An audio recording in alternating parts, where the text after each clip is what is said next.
मोहम्मद रफ़ी का नाम आप सुनते होंगे, एक मुसलमान कम्युनिटी से आने वाले गायक, और वो एक भजन गाते हैं कि वैष्णव जनते तेने कहिए पीड़ पड़ाई जाने रे, मन तरपत हरि दर्शन को आज। यह जो भजन है, यह भजन एक मुसलमान के द्वारा लिखा गया है और एक मुसलमान के द्वारा गाया गया है, लेकिन यह हिंदुओं के मंदिर में बजता है। यह हिंदुस्तान की संस्कृति है। इस संस्कृति को खत्म करने की पूरी साजिश की जा रही है, और यह साजिश सिंबल के नाम पे किया जा रहा है। और आजकल गाय माता बहुत ज्यादा चल रही है मार्केट में। गाय माता, ओ भाई साहब, गाय के नाम पे क्या क्या हो रहा है इस देश में। कई बार तो ऐसा लगता है कि दुनिया के अलग अलग देशों में गाय का जो महत्व है, भारत में उसका महत्व बिल्कुल अलग है। मतलब जब गाय से मुनाफा लेना हो तो वो गाय बन जाती है, और जब गाय से वोट लेना हो तो वो माता बन जाती हैं। इतना जल्दी तो चंद्रकांता सीरियल में बद्रीनाथ भी अपना चेहरा नहीं बदल पाता होगा। और आजकल तो उनका जबरदस्त मार्केटिंग किया गया है। एक कंपनी है लाला रामदेव जी का, आप लोग जानते होंगे, पतंजलि। तो लाला रामदेव जी क्या करते हैं कि सब कुछ का स्वदेशीकरण करते हैं। तो आजकल ये बोले कि पतंजलि का शुद्ध घी, पतंजलि का शुद्ध देसी घी। हमने कहा घी भी विदेशी होता है क्या? भाई घी तो हिंदुस्तान के अलावे दुनिया के किसी मुल्क में नहीं निकाला जाता है। इसीलिए घी शब्द को जब आप अंग्रेजी में लिखेंगे तो GHEE घी लिखते हैं। उसका दूसरा कोई अंग्रेजी शब्द नहीं है। दुनिया के बाकी देशों में गाय के दूध से बटर निकाला जाता है, मक्खन निकाला जाता है, घी नहीं निकाला जाता है। तो घी जब भी होगा तो वो देसी ही होगा, तो उसको अलग से शुद्ध देसी घी लिखने का क्या मतलब है? तो ये स्वदेशी के नाम पे, राष्ट्रभक्ति के नाम पे, गाय माता के नाम पे, गौमूत्र के नाम पे, गोबर के नाम पे, राम मंदिर के नाम पे, देशभक्ति के नाम पे आरएसएस अपना दुकान बहुत बढ़िया चला रही है। मतलब आप यदि ये कह दें कि राम हमारे मन में बसते हैं, हमको मस्जिद तोड़ करके मंदिर बनाने की जरूरत नहीं है, तो आपको पटाख से जो है हिंदू विरोधी कह दिया जाएगा। अगर आप ये कह दें कि राम का सवाल हमारे लिए व्यक्तिगत है, धार्मिक है, लेकिन मैं समझता हूं कि सरकार का काम देश में हॉस्पिटल बनाना, स्कूल बनाना, कॉलेज बनाना, सड़क बनाना, फैक्ट्री लगाना, किसान जो आत्महत्या कर रहे हैं उस आत्महत्या को रोकने के लिए कर्जे की माफी करना, ये काम है, तो तुरंत आपको देशद्रोही कह दिया जाएगा। अगर आप ये कह दें कि बाबा रामदेव स्वदेशी के नाम पर अपनी दुकान चला रहे हैं, तो आपको तुरंत संतों और भक्तों और परंपराओं, पता नहीं संस्कृति किसके किसके खिलाफ बोल दिया जाएगा कि सच और सही बात है। ना उसको कोई सुनने के लिए तैयार है, ना उसको कोई बोलने के लिए तैयार है। यदि कोई बोलने की कोशिश भी करे, या तो उसको रोहित वेमुला की तरह फांसी लगाना पड़ेगा, या उसको नजीब की तरह गायब कर दिया जाएगा, या फिर उसको गद्दार या देशद्रोही साबित कर दिया जाएगा। देश के अंदर यह माहौल खड़ा किया गया है, और ऐसे माहौल में जो हमारे जेन्युइन सवाल हैं, इस पूरे के पूरे फर्जी विमर्श में जो हमारे असली सवाल हैं, वो कहीं ना कहीं नजरअंदाज हो रहे हैं। असली सवाल क्या है कि आप देखिए कि शिक्षा के अंदर लगातार बजट कटौती की जा रही है। शिक्षा के अंदर यदि बजट कटौती होगी, सरकारी स्कूल बंद हो जाएंगे, और जो गरीब गुरबे के बच्चे हैं वो अपनी पढ़ाई लिखाई नहीं कर पाएंगे। और इसी साजिश के तहत JNU के अंदर 83% सीट का कटौती किया गया। जहां 1400 एडमिशन होता था, उसको घटा करके 100 पे ला करके रख दिया गया है। चाहते हैं कि JNU जैसे संस्थान बंद हो जाएं, ताकि इस देश के अंदर दूध बेचने वाला, खेत में काम करने वाला, आंगनबाड़ी का बच्चा, ठेला चलाने वाला, रिक्शा चलाने वाला, गरीब गुरबा का बच्चा जो है वो PhD नहीं कर पाए। क्योंकि यदि वो PhD कर लेगा तो इनके 2G 3G जीजाजी के संबंधों को समझ जाएगा। राम के नाम पे जो इनके धर्म की दुकान है उसका शटर गिरा देगा। जाति के नाम पे, रंग के नाम पे, भाषा और बोली के नाम पे जो इस समाज को बांटना चाहते हैं, जो समाज ऑलरेडी बटा हुआ है उसको अंदर ये और गहराई को बढ़ाना चाहते हैं, वो एक्सपोज हो जाएगा और लोग इनकी चाकरी छोड़ करके अपने हक की मांग करने लगेंगे, आजाद देश में आजादी की बात करने लगेंगे। इससे इनको दिक्कत हो जाएगी क्योंकि ये गुलामी की परंपरा वाले लोग हैं। ऐसा माहौल जब देश के अंदर बना है, वैसे सिचुएशन में हम लोगों को क्या करना चाहिए, ये सवाल आज हमारे सामने है।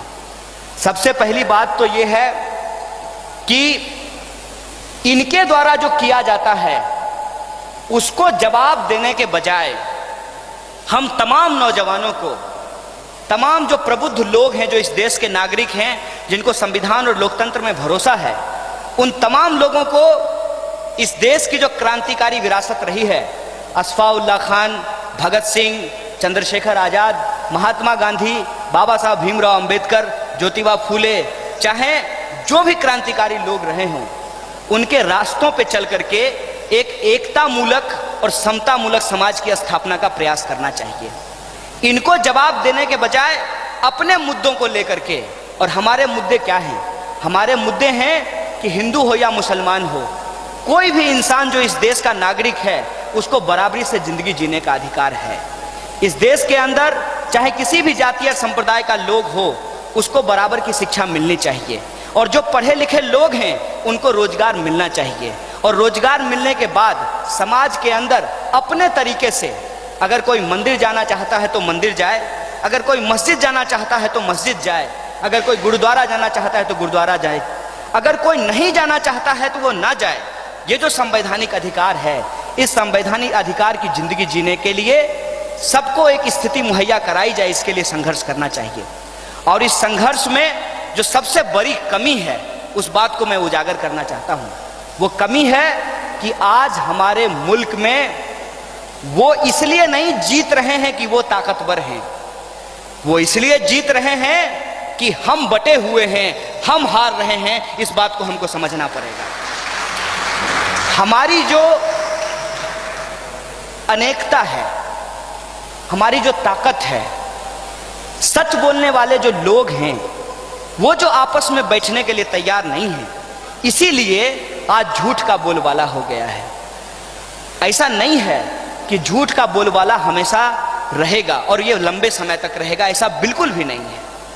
लेकिन अभी ऐसा लग रहा है, ऐसा इसलिए लग रहा है कि सोशल मीडिया पे इनका गैंग बना हुआ है, मेन स्ट्रीम मीडिया में इन्होंने गैंग बना करके रखा है और सड़कों पे खुलेआम गुंडागर्दी ये कर रहे हैं। और ये ऐसा इसलिए कर पा रहे हैं कि इनको कोई चैलेंज करने के लिए तैयार नहीं है। और इनको चैलेंज करने का तरीका ये नहीं है कि हम इनकी तरह व्यवहार करना शुरू कर दें। इनकी जो सच्चाई है उसको हमको जनता के सामने लाना पड़ेगा। जैसे ये आजकल क्या कर रहे हैं, एंटी रोमियो स्क्वाड बनाए हैं। हम लोगों को ये सवाल पूछना चाहिए कि मोदी जी, इस देश में लोग प्रेम से नहीं नफरत से मरते हैं। इस देश में लोग इंसानियत से नहीं हैवानियत से मरते हैं। इस देश में लोग राम के मानने वाले हैं या अल्लाह के मानने वाले हैं, इसलिए परेशानी का सामना नहीं कर रहे हैं। इसलिए परेशानी का सामना कर रहे हैं कि लोगों के पास आज भी उनका बुनियादी हक नहीं पहुंचा है। आप एंटी रोमियो स्क्वाड बना करके एंटी भूखमरी स्ट्रगल को आप डाइवर्ट करना चाहते हैं, ये सवाल मैं आपको कहना चाहता हूं। अगर आप समाज में कुछ करना चाहते हैं सचमुच, तो एंटी रोमियो स्क्वाड छोड़िए, एंटी भूखमरी स्क्वाड बनाइए, तब हम समझेंगे कि आप समाज के लिए कुछ करना चाहते हैं।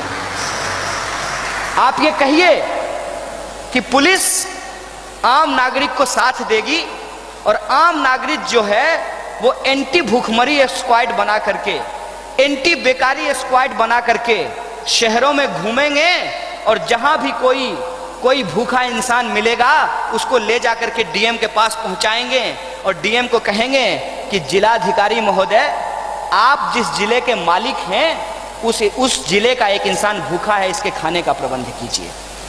हम उनको कहेंगे कि देखिए साहब, इस लड़के के पास बीटेक है, बीटेक, बाबूजी की गाढ़ी कमाई जमीन को गिरवी रख करके, माँ का गहना जेवर गिरवी रख करके इसकी फीस भरी गई है और ये इंजीनियर बना है, बीटेक हुआ है, उड़ीसा जा करके, केरल जा करके, पता महाराष्ट्र जा करके, राजस्थान जा करके, बिहार छोड़ करके कोटा पहुंच करके ये इंजीनियर हुआ है। लेकिन गया की सड़कों पे, पटना की सड़कों पे अपना डिग्री लेकर के घूम रहा है। इसको कोई रोजगार देने के लिए नहीं है। इसको तुरंत रोजगार दीजिए। यदि आप इसको रोजगार नहीं दीजिएगा तो यह बेकारी में चोरी कर सकता है, आने जाने वाली लड़कियों को छेड़ सकता है और किसी आतंकवादी संगठन का मेंबर बन करके कहीं पे जाकर के बम फोड़ सकता है। इसीलिए इसको रोजगार दीजिए। ये जो सवाल है, इस सवाल को हमको इंपॉर्टेंटली समझना पड़ेगा। इंसान को मारना इंपॉर्टेंट है कि इंसान को बचाना इंपॉर्टेंट है, ये सवाल आज हमारे सामने है। और वो उनके लिए इंसान को मारना इंपॉर्टेंट है। इसीलिए आप देखिए, जब अलवर के अंदर गाय के नाम पे एक इंसान को भगदड़ की भीड़ बना करके मार दिया जाता है, लिंच कर दिया जाता है उसको, उस पर बीजेपी का बयान आता है और कहते हैं कि हमको इस बात का कोई अफसोस नहीं है। मंत्री साहब पार्लियामेंट में कहते हैं कि ऐसी कोई घटना हुई ही नहीं है। मतलब एक दलित मारा जाए तो इससे देश का कॉमन कंसाइंस को कुछ नहीं होता है। एक मुसलमान मारा जाए तो इस देश के कॉमन कंसाइंस को कुछ नहीं होता है। लोग बेरोजगारी से फांसी लगा रहे हैं तब इस देश के कॉमन कंसाइंस को कुछ नहीं होता है। और गाय माता मर जाती हैं, इससे लोगों की भावना भड़क जाती है।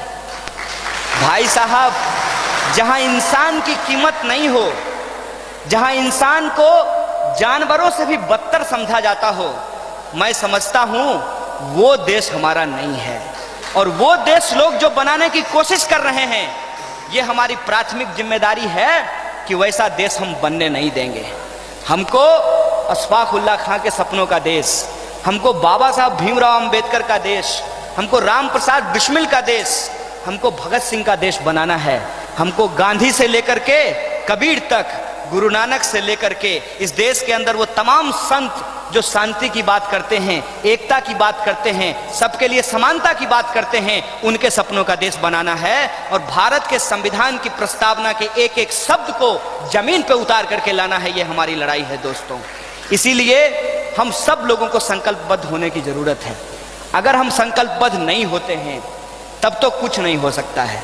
तब तो हम लोग अपनी अपनी बारी का इंतजार करें कि आज यदि दलित मारा जा रहा है तो बाकी लोग चुप हैं, आज यदि मुसलमान मारा जा रहा है तो बाकी लोग चुप हैं, आज यदि कोई पिछड़ा मारा जा रहा है तो बाकी लोग चुप हैं, आज यदि कोई गरीब मारा जा रहा है, कोई किसान मारा जा रहा है तो हम यदि चुप हैं तो कल को न हमारा दफ्तर बचेगा, न हमारा घर बचेगा, न हम बचेंगे, न हमारे बच्चे बचेंगे। इस बात को हमको समझना पड़ेगा। जिस तरीके से समाज के अंदर हिंसा, नफरत, उसको कॉमन किया जा रहा है। कहीं भी कोई किसी को मार देता है, लोगों को फर्क नहीं पड़ता है। कहीं भी किसी के साथ कोई बदतमीजी कर दी जाती है, लोगों को कोई फर्क नहीं पड़ता है। हम समझते हैं ये हिंदुस्तान नहीं है, ये हिंदुस्तान सबका हिंदुस्तान है। इस हिंदुस्तान में अगर पंडित शंकर दयाल शर्मा राष्ट्रपति हो सकते हैं तो एपीजे अब्दुल कलाम भी राष्ट्रपति हो सकते हैं। ये इस देश की खासियत रही है। और ये जो बंटवारा चल रहा है और इस बंटवारे के नाम पे जो राजनीतिक रोटी सेकी जा रही है, इस बात को हमको एक्सपोज करना पड़ेगा। और बिहार को कहते हैं कि इस देश के अंदर जब जब आपातकाल की स्थिति आई है, जब जब तानाशाही ने अपनी रंग दिखाई है, बिहार की जनता उठ खड़ी होती है उस तानाशाही के खिलाफ, उस आपातकाल के खिलाफ। और हमको उठ खड़े होने की जरूरत है।